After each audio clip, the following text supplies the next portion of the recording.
For 3 years, Ethan Cole had loved his CEO in silence. Not the kind of love that demanded an answer. Not the kind that expected anything back. Just quiet, stubborn, hopeless love. He knew exactly how Clara Whitmore liked her coffee. Hot, no sugar, a little cinnamon when it rained. He knew she skipped lunch before board meetings. He knew she hated being touched by strangers. He knew she was afraid of thunder, though she would rather die than admit it. He knew that when she looked coldest, she was usually the most tired. And he knew one more thing. Clara Whitmore would never love him. She was the youngest CEO in Whitmore Group history. Beautiful, brilliant, untouchable, and he was only her executive assistant.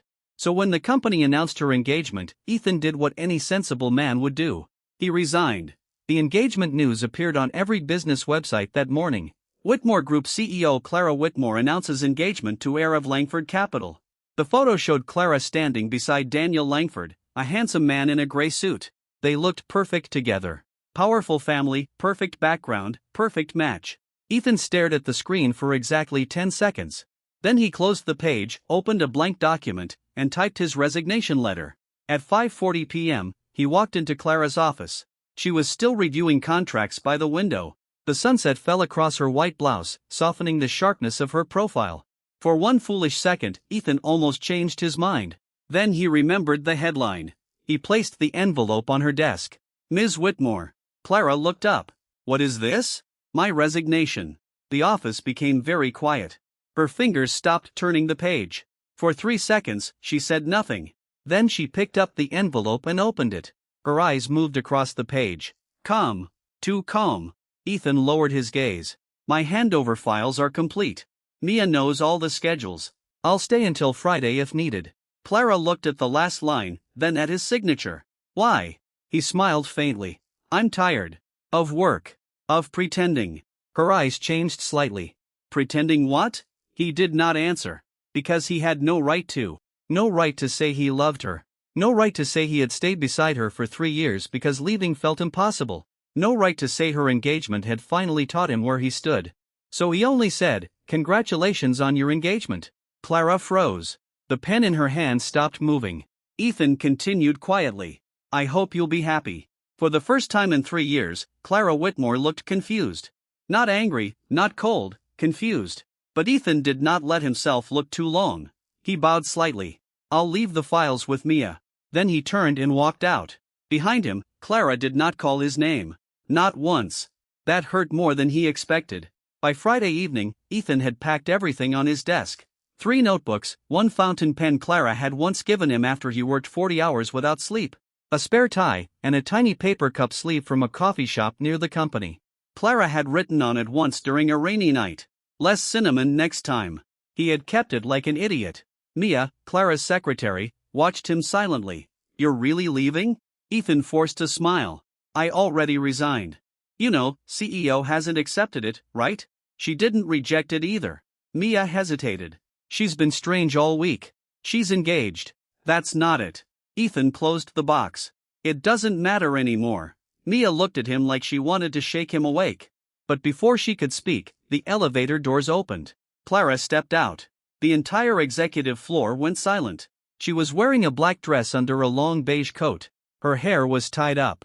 Her expression was calm. Too calm. She walked directly toward Ethan. Everyone lowered their heads and pretended not to watch. Ethan held the box tighter. Ms. Whitmore. Clara looked at the box in his arms. Then at his empty desk. You packed everything. Yes. You deleted your access card. It expires tonight. You transferred all files to Mia. That's standard procedure. You canceled the apartment lease near the company. Ethan paused. How did you know that? She did not answer. Instead, she asked, where are you going? Back home. For how long? I don't know. To do what? He looked away. My mother arranged a date for me. The temperature on the executive floor seemed to drop. Clara's eyes narrowed. A date? Yes. With whom? Someone from my hometown. Do you like her? That doesn't matter. It matters to me. Ethan laughed quietly. For the first time, his voice carried pain. Why? Clara did not answer immediately. He looked at her. Why does it matter now?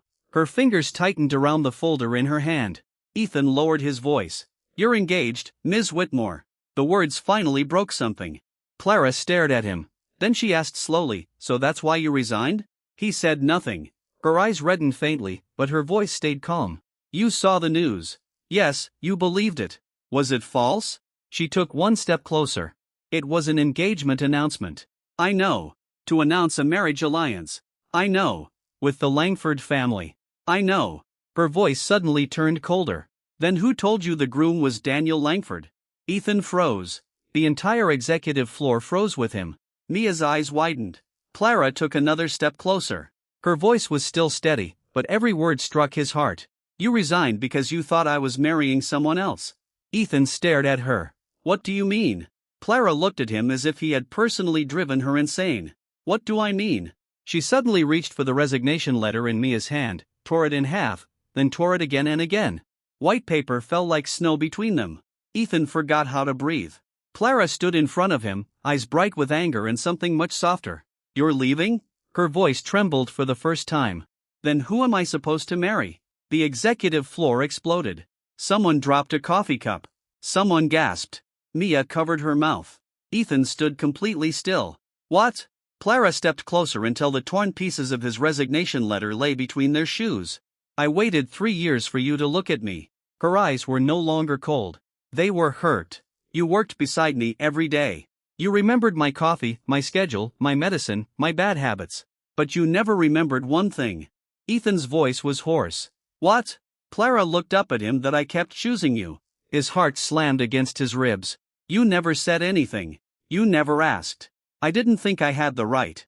Her voice softened. "And I didn't think you wanted one." For a long moment, neither spoke. All the misunderstandings of 3 years stood between them, thin as paper, heavy as mountains. Then Clara took one final step. She lifted her hand. Not to touch him, only to hold the edge of the box in his arms, as if afraid that if she let go, he would really disappear. Ethan Cole, he looked at her, the CEO everyone feared, the woman he had loved for 3 impossible years. She looked at him now with a vulnerability no one else had ever seen.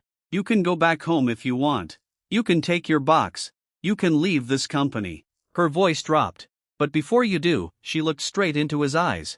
"At least tell me, do you really want me to marry someone else?" Ethan's fingers tightened around the box.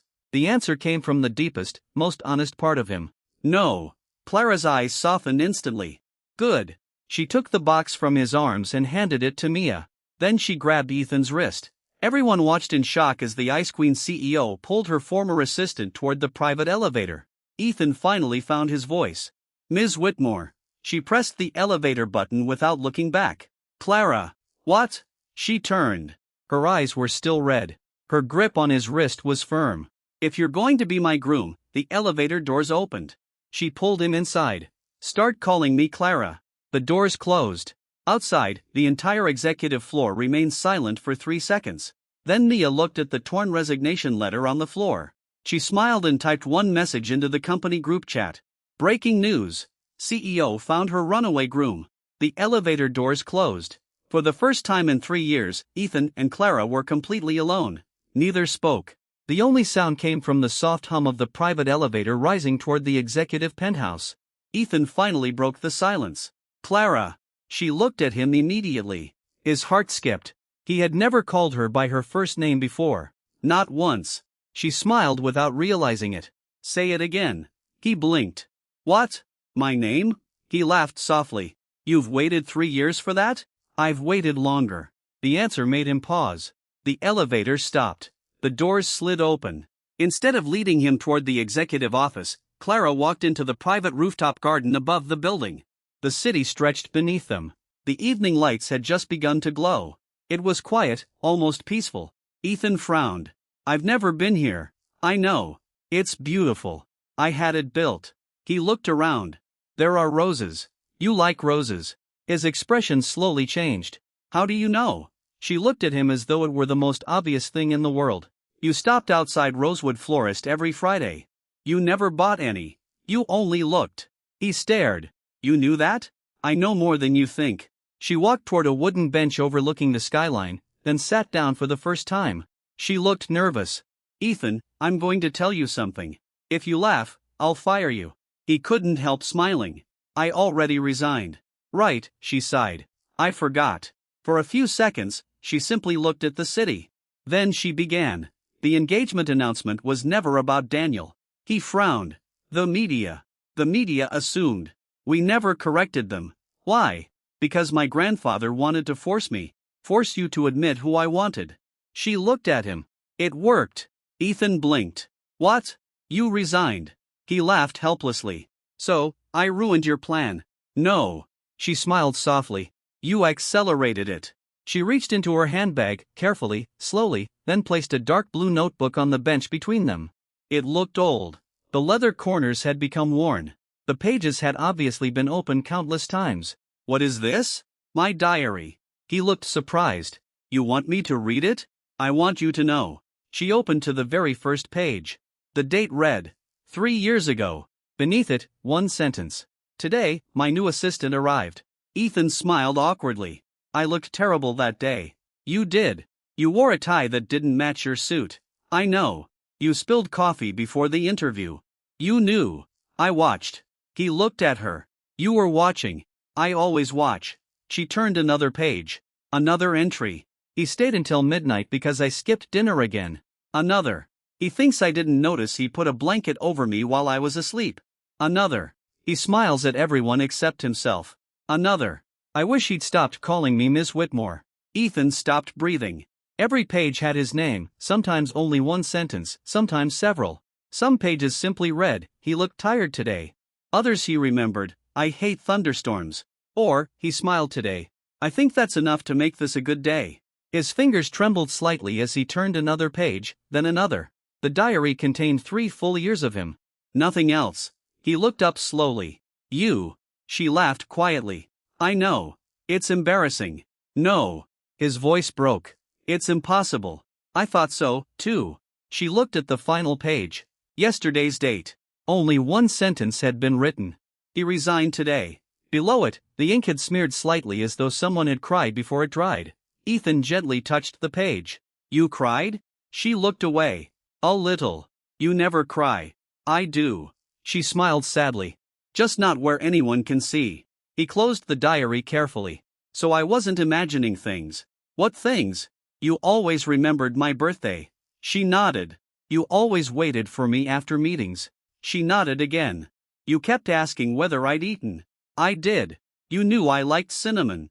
I bought every brand in the city. He laughed in disbelief. You really did. She folded her hands together. I wasn't very good at loving someone. I only knew how to remember. His heart ached. 3 years. While he thought he had been secretly loving her, she had been quietly collecting pieces of him. Every habit, every preference, every smile. Neither of them had realized. The other had been doing exactly the same thing. Ethan, can I ask you something? Anything? When did you fall in love with me? He smiled. The second week. She blinked. So soon. You were working all night. I brought coffee. You thanked every employee personally before drinking yours. She frowned. I don't remember. I do. He looked toward the city lights. I thought if someone as successful as you could still be that kind, then I was already in trouble. She laughed. What about you? When did you fall? She looked at him quietly. First day. He stared. Impossible. You held the elevator. That's all. You apologized because your shoes were wet. He laughed. I remember. You looked terrified I'd dirty the carpet. I really was. She smiled warmly. No one had ever apologized to me for bringing rain into my office. The rooftop grew quieter as evening settled. A cool breeze brushed past. Without thinking, Ethan removed his suit jacket. He draped it over Clara's shoulders. She looked at him. You still do that? You still forget it's cold. She smiled. I knew you'd notice. You did it on purpose. Maybe. He laughed. So, the famous CEO plays tricks, too. Only on one person. She stood, walked until they were standing face to face. The city lights reflected in her eyes. Ethan, I have one more confession. I'm listening.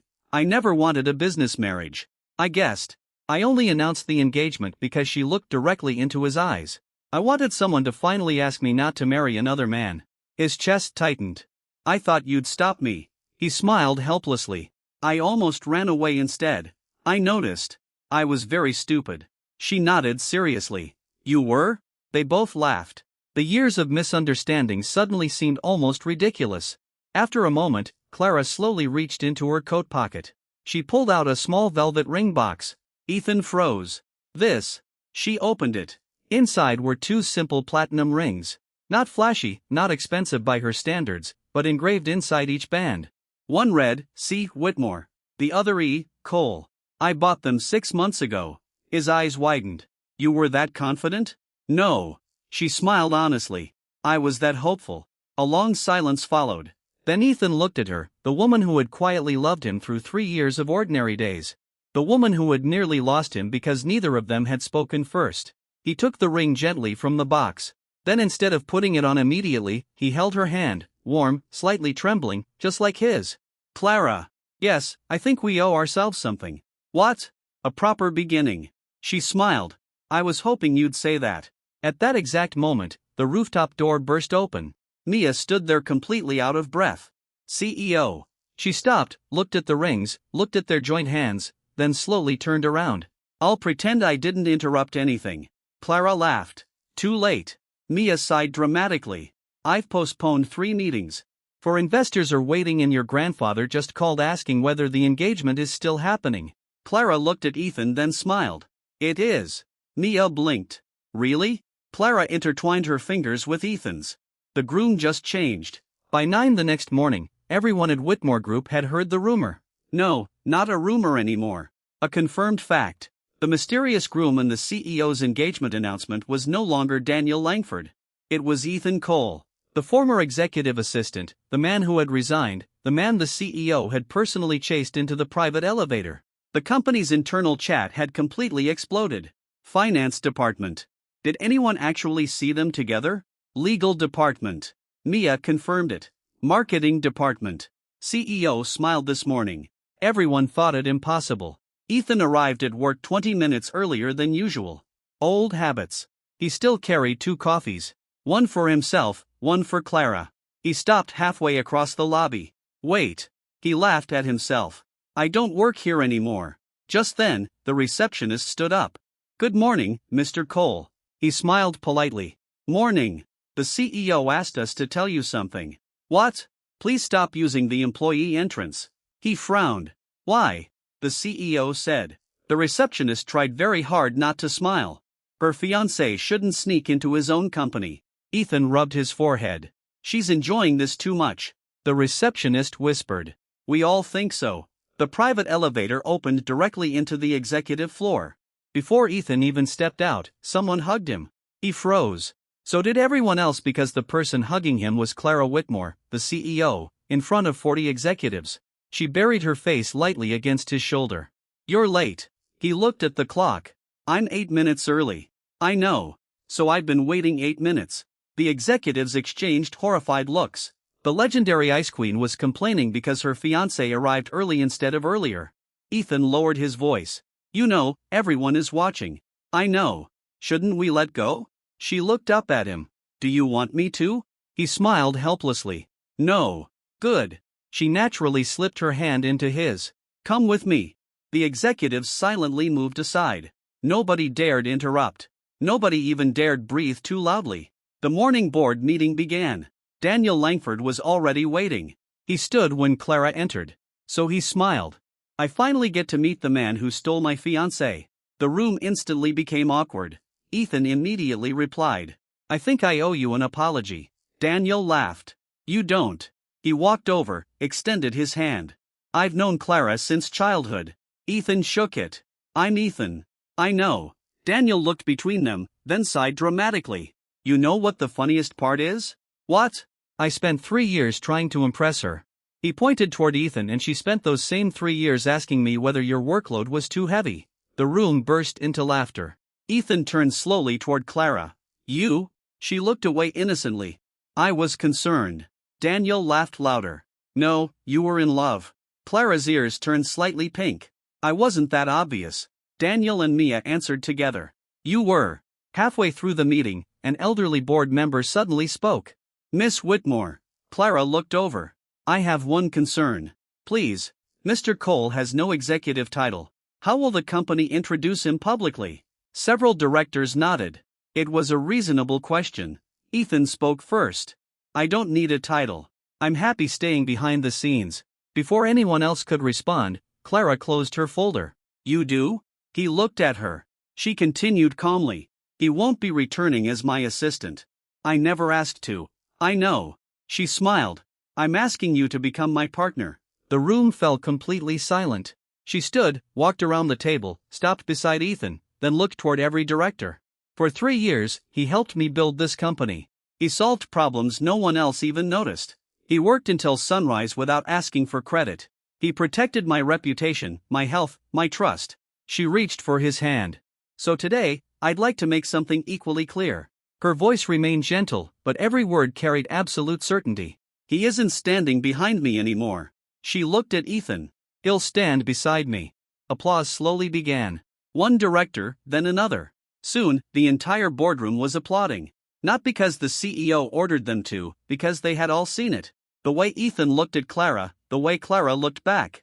Neither of them had ever hidden love very well. They had simply hidden it from each other. That afternoon, Clara insisted on eating lunch in the company cafeteria. Mia looked horrified.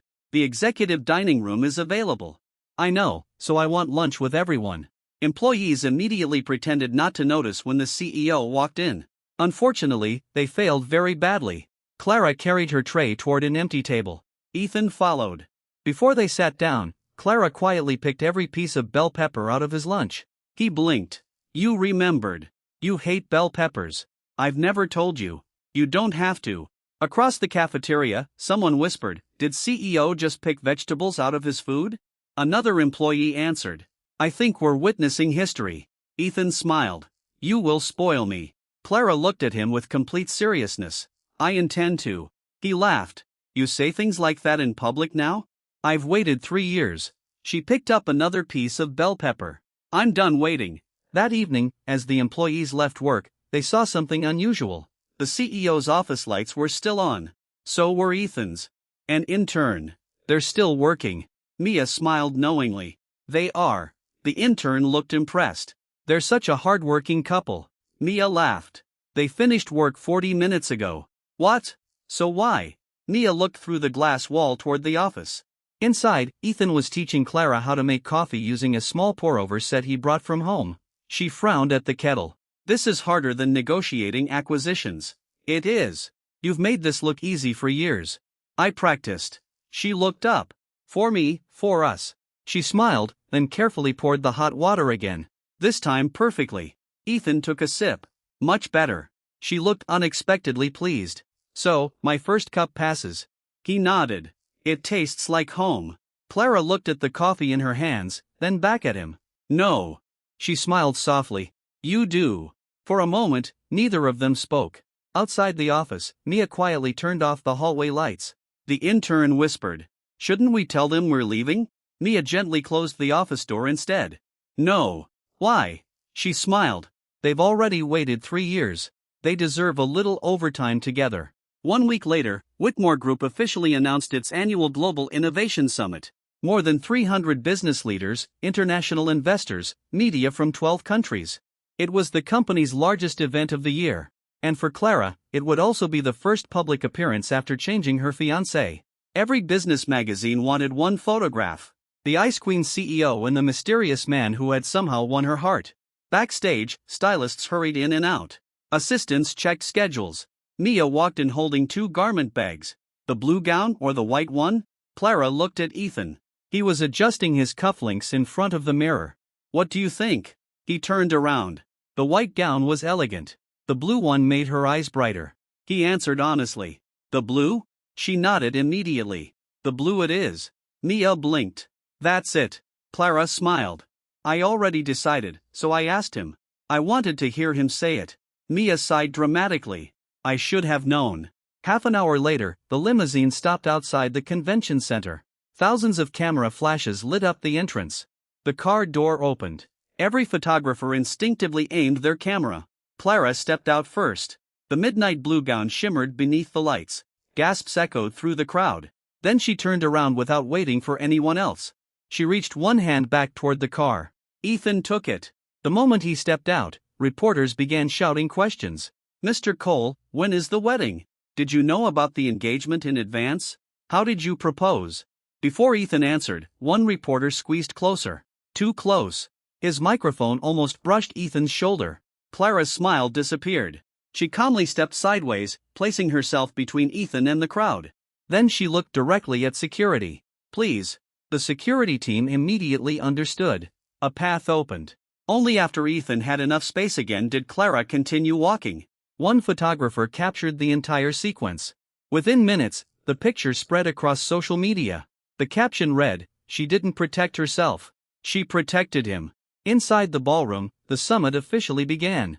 Clara delivered the opening speech flawlessly, confident, elegant, composed, exactly the CEO everyone expected.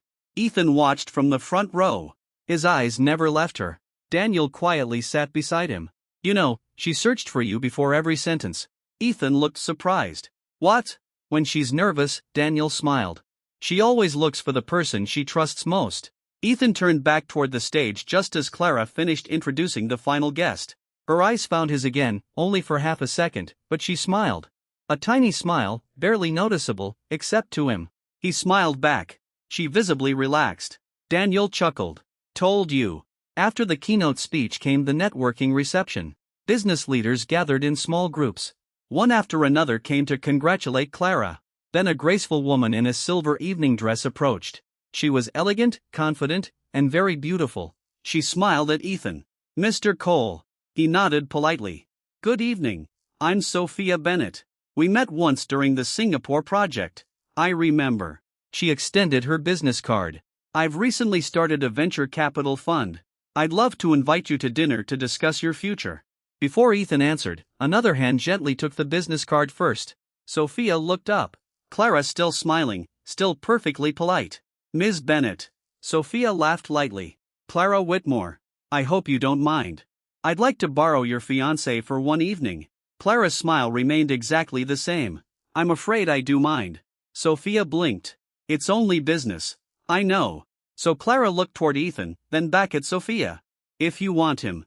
Her voice stayed warm, "but ask me first." The surrounding conversation stopped almost instantly. Even Daniel nearly choked on his champagne. Sophia laughed in surprise. "You really are possessive." Clara answered calmly. "Very." She reached for Ethan's hand.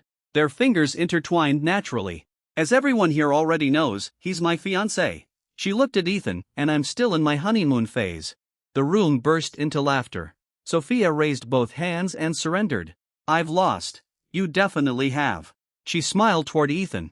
"Congratulations. You found someone terrifying." Ethan couldn't help laughing. "I think I'm the lucky one."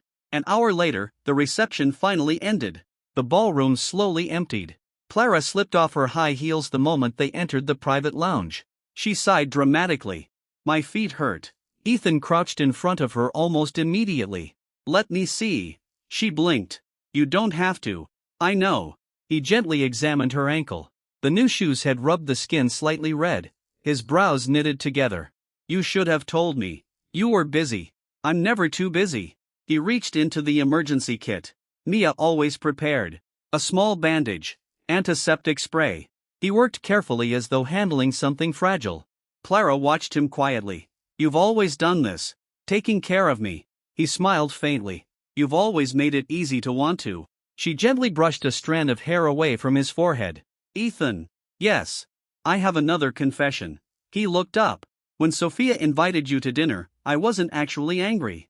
"No, I was scared." He paused. "Scared?" She nodded. "Honestly, for 3 years, I thought loving you silently was enough." "It wasn't." She looked into his eyes. "So now if someone looks at you, I want the whole world to know you already belong somewhere." Ethan's heart softened. He finished placing the bandage. Then instead of standing immediately, he remained kneeling before her. He took both of her hands. "Then let me confess something too." She smiled. "I'm listening. When you stood between me and those reporters, I finally understood something." "What?" He looked at her with quiet certainty. "For 3 years, I thought I was the one protecting you." He gently kissed the back of her hand. "But the truth is, you've been protecting me all along." Clara's eyes slowly became misty. She leaned forward, resting her forehead gently against his. Neither spoke. Outside, flashes from the departing media still lit up the night. Inside the lounge, there was only the two of them. Safe, close, finally on the same side. Just then, Mia quietly opened the lounge door. She froze. Ethan was still kneeling. Clara's forehead rested against his. Neither had noticed her. Mia slowly closed the door again. The assistant beside her whispered, "Should we tell CEO her next interview starts in 5 minutes?" Mia looked at the closed door and smiled. "No, they've postponed happiness for 3 years. They can postpone one interview for 5 minutes." The Global Innovation Summit ended just before 10 o'clock. Most guests left for after parties. Clara didn't. She still had one final dinner with overseas investors. Ethan stood beside the car. "I'll wait." She looked at him. "It may take hours." "I know. You should go home." "I'll wait." She knew that tone. Once Ethan had made up his mind, no one could change it. Not even her. So, she smiled. "Don't skip dinner. You either." "I'll try." He nodded. "I'll believe it when I see it." She laughed softly before getting back into the car. The business dinner lasted much longer than expected. Negotiations, toasts, presentations. By midnight, everyone looked exhausted. One of the investors raised a glass. CEO Whitmore. One last toast. Clara normally refused alcohol. Tonight, she accepted half a glass, then another. By the time the meeting finally ended, her cheeks carried the faintest blush. Mia whispered carefully, "CEO, you've had enough." "I'm fine." "You just called the French investor, Daniel." Clara frowned. "I did." "You did?" She sighed. "Then maybe I've had enough." Outside the hotel, a cool breeze greeted them. The city was quiet. The streets glistened from an earlier rain. Clara instinctively looked across the driveway. There, beneath a street lamp, stood a familiar figure. Dark coat, hands in his pockets, patient as always. "Ethan." She stopped walking. Mia smiled to herself. "I told him to go home." He didn't listen. Clara's eyes softened immediately. "He never does." She walked toward him, each step a little faster than the last. Ethan noticed her unsteady pace and immediately met her halfway. "You drank a little. You hate drinking." "I know." He gently took her briefcase, then looked into her eyes. "Tired?" She nodded. "A little hungry?" "Very." He smiled. "I brought something." From the passenger seat of the car, he took out a small insulated bag. Inside was still warm chicken porridge. Exactly the one from the tiny restaurant Clara loved near the office. She looked surprised. "You drove all the way there? You never eat properly after business dinners." She looked down at the container. It was still warm. "You made them stay open?" I asked politely. "You bribed the owner." "Maybe." She couldn't help laughing. Halfway home, Clara became unusually quiet.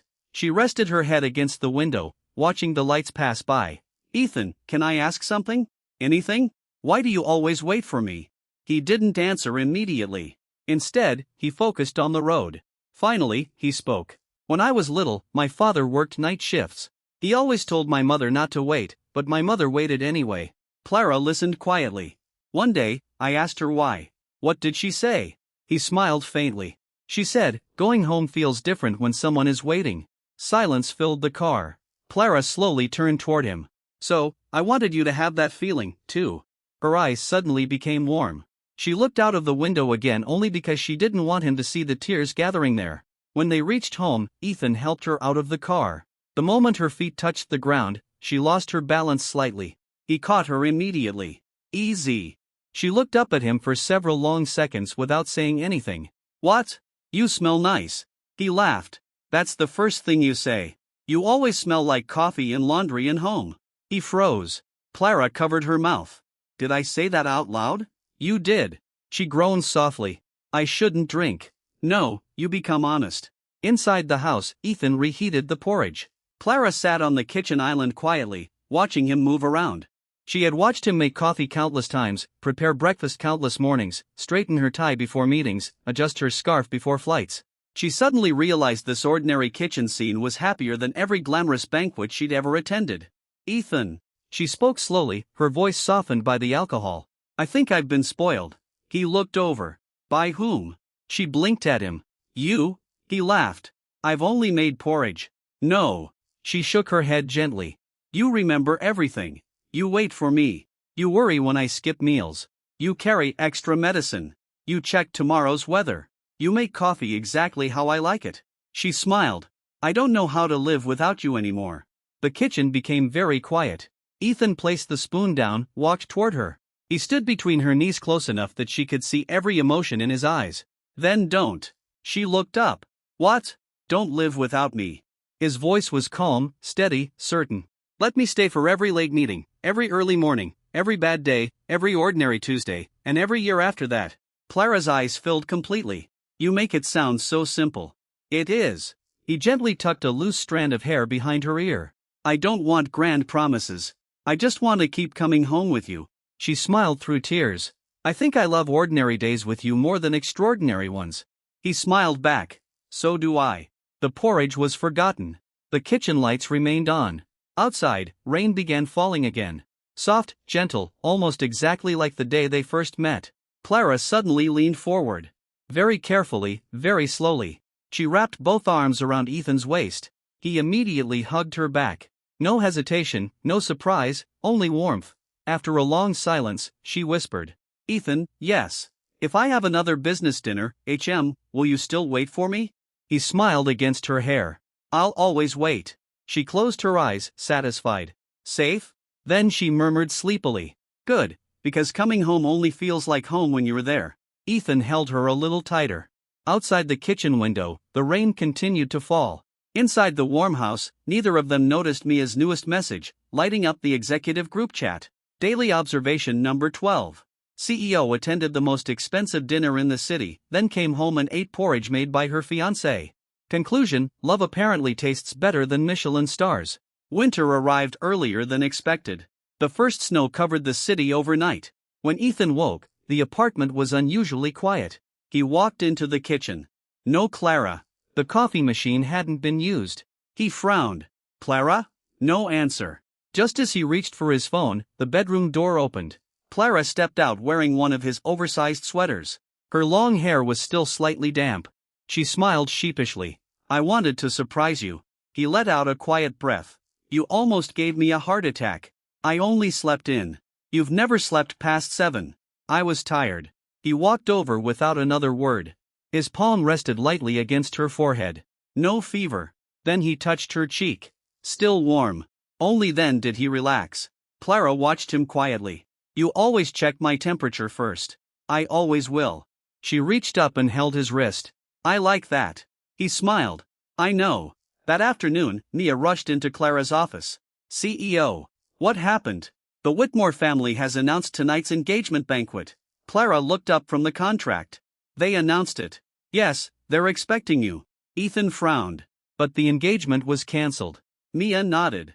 They don't know. They're trying to save face. Clara closed the file slowly. They're inviting Daniel, too. The room fell silent.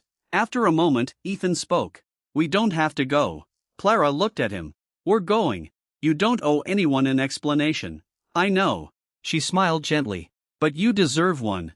The Whitmore Grand Hotel glittered beneath crystal chandeliers. Nearly every influential family in the city had arrived. The moment Clara entered, whispers spread through the ballroom. She's here. Where's Daniel? Who's the man beside her? Ethan wore a simple black suit, elegant, calm, never trying to compete with anyone. Yet somehow, every time Clara glanced at him, everyone else disappeared. At the center of the ballroom stood Clara's grandfather, Chairman Henry Whitmore. He looked at Ethan, then at Clara. You came. I said I would. Daniel has arrived. I know. The chairman sighed. You've embarrassed 2 families. Clara remained calm. No. I corrected one mistake. The old man frowned. You still have time. Apologize. Continue the engagement. I'll pretend none of this happened. The ballroom became completely silent. Everyone waited for Clara's answer. She looked at Ethan, then smiled. I'm afraid that's impossible. Why? Because she slowly reached for Ethan's hand. I'm already in love with someone else. Daniel walked over at that exact moment. Instead of looking angry, he smiled. I suppose this is my cue. Several guests looked confused. Daniel laughed. I've been trying to explain for a week. No one wanted to believe me. He turned toward the chairman. Grandpa Whitmore. I was never the groom. The chairman froze. What? Daniel shrugged. I agreed to the announcement because Clara begged me. Everyone stared at Clara. She looked slightly embarrassed. I needed someone to make one stubborn man jealous. Daniel pointed directly at Ethan. Congratulations. It worked. The ballroom erupted into laughter. Even Ethan couldn't help covering his face. So, I resigned because of your plan. Clara nodded honestly. Yes. You almost lost me. I know. I'm very sorry. He sighed dramatically. You really are impossible. She smiled. But you still came back. I always would. The chairman looked from one young face to another, then slowly shook his head. So, I've been arguing with the wrong grandson-in-law. Daniel burst into laughter. Exactly. The old man looked at Ethan for several long seconds, then finally asked, Young man, do you love my granddaughter? Ethan answered immediately, yes. Can you make her happy? I'll spend the rest of my life trying. The old man's expression softened almost invisibly. Then he looked at Clara. And you? She smiled. I already am. Music quietly began again. Guests relaxed. The tension disappeared. Just as everyone thought the evening was over, Clara suddenly let go of Ethan's hand. She walked toward the small stage, picked up the microphone. The ballroom gradually fell silent once more. She looked directly at Ethan. For 3 years, I waited for him to tell me he loved me. He never did. Laughter echoed softly. So, I've decided waiting isn't my style anymore. She stepped down from the stage, walked across the ballroom until she stood directly in front of Ethan.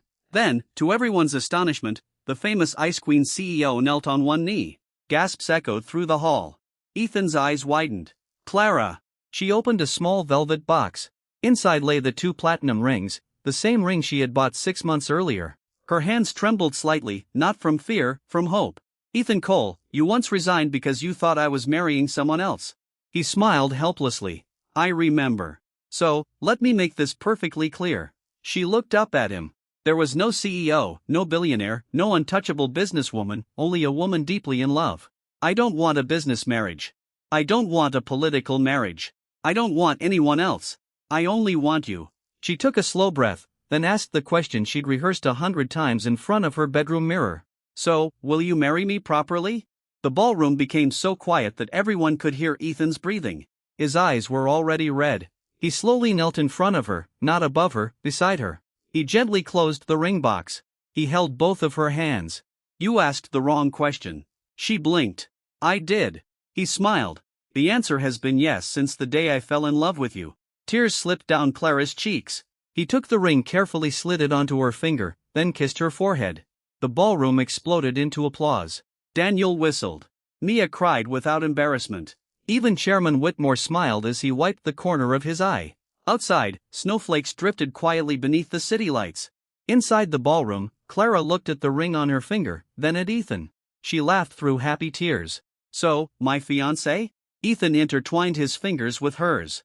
He smiled with all the warmth she had searched for over 3 years. No. He gently lifted her hand and kissed the ring once more. From today, I'm your future husband. And for the first time in a very long time, neither of them had to wait anymore. The engagement banquet ended with laughter. By the next morning, every business newspaper carried the same headline.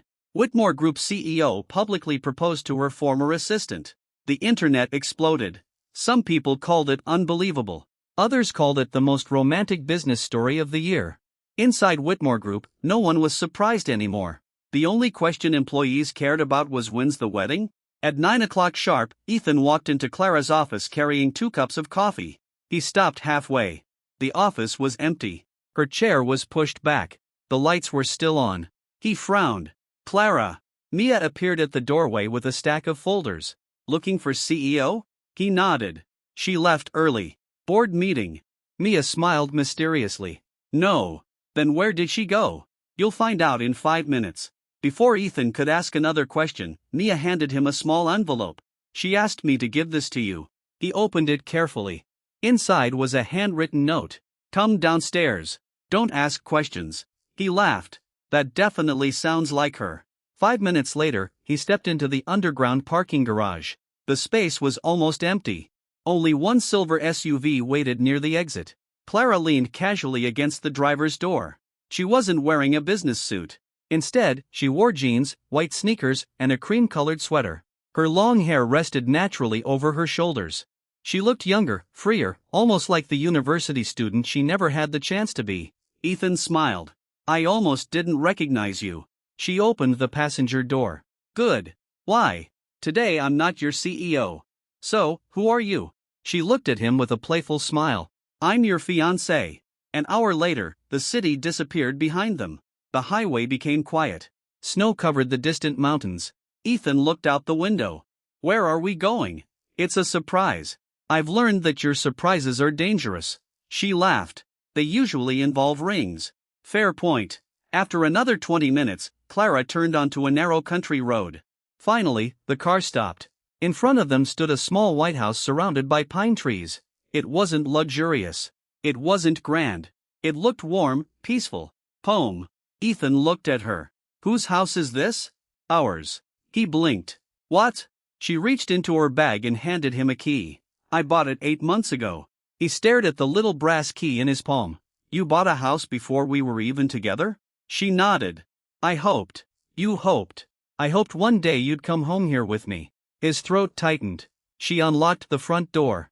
The house smelled of fresh wood and coffee. Everything inside was simple: a fireplace, bookshelves, a long dining table, a cozy kitchen, large windows overlooking a frozen lake. Then Ethan noticed something. On one wall hung several framed sketches. One showed a kitchen, another a little garden, another a nursery. He turned slowly. Clara. She looked suddenly embarrassed. I drew those. You plan a nursery? Maybe. When? A long time ago. He walked closer. One sketch showed a little girl running across the yard holding both her parents' hands. Above the drawing in tiny handwriting were the words, home. Ethan stood perfectly still. You planned all this. She smiled shyly. I told you I wasn't good at confessing, so I kept preparing instead. She walked to the kitchen cabinet, opened the top drawer. Inside lay dozens of neatly folded recipes, each one labeled. Ethan's favorite pancakes, less cinnamon coffee, Sunday breakfast. He laughed in disbelief. You even learned to cook. I burned a lot of pans. I can imagine. She smiled. I wanted our mornings to smell like coffee and weekends to smell like pancakes. He looked around again. Everything in this little house had been built around a future she wasn't even sure would happen. A future with him. Snow began falling outside. Clara lit the fireplace. Warm orange light filled the living room. She sat on the rug, patting the empty space beside her. Ethan joined her. For a while, they simply watched the fire. Then Clara asked quietly, Can I ask something? Anything. When you resigned, were you really going to disappear? He looked into the flames. I thought it would be kinder. To whom? You. She frowned. I never asked you to disappear. I know. I just thought seeing me every day after your engagement would hurt too much. She leaned her head gently against his shoulder. It would have hurt me more. He turned toward her. She smiled softly. You leaving? Not because I needed an assistant. She intertwined her fingers with his. Because I needed you. The afternoon slipped by peacefully. They cooked lunch together. Or rather, Ethan cooked. Clara attempted to help. She somehow managed to crack an egg onto the floor twice. Ethan laughed so hard he had to lean against the counter. This is sabotage. It was an accident. You missed the bowl. It moved. The bowl moved. It looked at me strangely. He couldn't stop laughing. She folded her arms dramatically. You're laughing at your future wife. I'm laughing because she's adorable. Her cheeks turned pink. You keep saying that because it's true. She reached for a little bit of flour. Before he noticed, she tapped it lightly against his nose. He froze. Did you just declare war? She took one careful step backward. Maybe. 3 seconds later, the kitchen was covered in flour. 2 perfectly respectable adults were chasing each other around the island. When Ethan finally caught her, both of them were laughing too hard to stand. He wrapped his arms gently around her waist. She looked up at him. Their laughter slowly faded. Outside, snowflakes drifted silently past the windows. Inside, the house was warm, comfortable, peaceful, exactly like the sketches on the wall. Clara touched his cheek lightly. You know, this house finally looks right. He smiled. Because I'm here. She nodded. No, because. She leaned forward until their foreheads touched. You're home. Ethan closed his eyes for a brief moment, then whispered. I think you've had this dream much longer than I have. She smiled. I've just been waiting for you to walk through the front door. He kissed her forehead gently. I'm sorry I took so long. She shook her head. You came. That's all that matters. As the fire crackled softly beside them, neither noticed the snow growing heavier outside. For the first time, the little White House was no longer waiting for its family. It had finally welcomed them home. Snow fell all night. By morning, the city had turned white. Inside the little house by the lake, Ethan woke before sunrise. He quietly slipped out of bed. The wedding wasn't until noon, but somehow he couldn't sleep anymore. He stood by the kitchen window making coffee. His hands were steady. His heart wasn't. Behind him came a sleepy voice. "You promised." Ethan turned around. Clara stood at the bedroom door in oversized pajamas, rubbing her eyes. "You said you wouldn't leave the bed before I woke up." He smiled apologetically. "I was making coffee." She walked over without another word, then wrapped both arms around his waist from behind, resting her cheek against his back. "So, make it later." He laughed softly. "The guests will arrive soon. I know the makeup artist is coming. I know the wedding planner. I know." She tightened her embrace. "But for 5 more minutes. I just want you." Ethan covered her hands with his own. 5 minutes. She smiled.